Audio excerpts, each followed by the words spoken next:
ஆர்எஸ்எஸ்க்கு மூடு விழா நடத்தியிருக்கிறார் அமெரிக்காவுடைய தொழிலதிபராக இருக்கக்கூடிய எலன் மஸ்க். இவர் ஒரு ஏஐ தொழில்நுட்பத்தில் ஒரு தளத்தை உருவாக்கியிருக்கிறார். அந்த தளத்தினுடைய பெயர் குரூக்.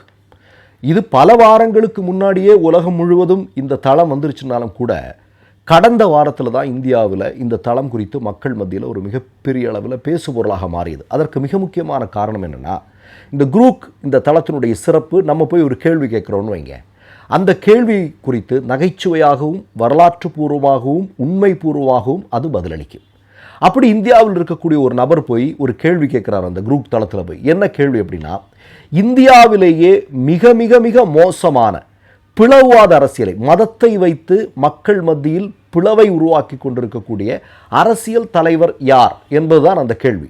அந்த கேள்விக்கு சற்றும் தாமதிக்காமல் உடனடியாக குரூப்பில் ஒரு பதில் வருது. அந்த பதில் தான் என்ன அப்படின்னா, நரேந்திர மோடி, இந்தியாவுடைய பிரதமராக இருக்கக்கூடிய நரேந்திர மோடி தான் இந்தியாவிலேயே மக்கள் மத்தியில் மதத்தை வைத்து பிளவுவாத அரசியலை பேசிக் கொண்டிருக்கக்கூடிய நபர் என்று அது சொல்கிறது. ரெண்டாவது இன்னொருத்தர் போய் கேட்குறாரு. அது என்ன கேள்வி அப்படின்னா, சுதந்திர போராட்டத்திற்கும் ஆர்எஸ்எஸ்க்கும் ஏதாவது பங்கு இருக்கிறதா என்று கேள்வி.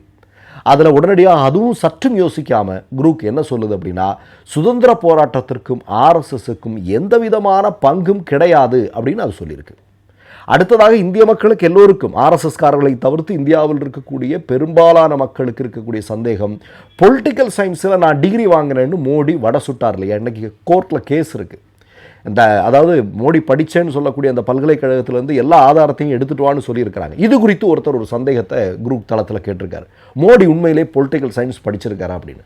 உடனடியாக அதுவும் சற்றும் யோசிக்காமல் அந்த குரூப் தளம் என்ன சொல்லுது அப்படின்னா, கிடையவே கிடையாது, எங்களுக்கும் சந்தேகம் இருக்குது, அதில் உண்மை இருக்க வாய்ப்பு இல்லை அப்படின்னு அது சொல்லுது. இப்போ மோடிக்கு பொறுக்குமா, அமித்ஷாவுக்கு பொறுக்குமா, ஆர்எஸ்எஸ்க்கு பொறுக்குமா?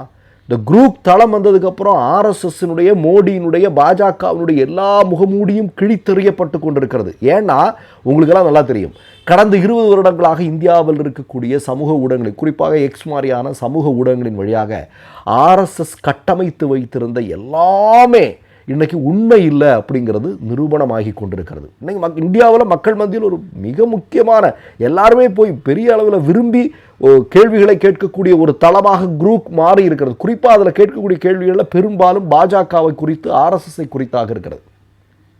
அதான் முக்கியம். இப்போ நீங்கள் பார்த்தீங்க அப்படின்னா, குஜராத் இனப்படுகொலையில் மோடியினுடைய பங்களிப்பு குறித்தெல்லாம் நமக்கு நல்லா தெரியும் இல்லையா?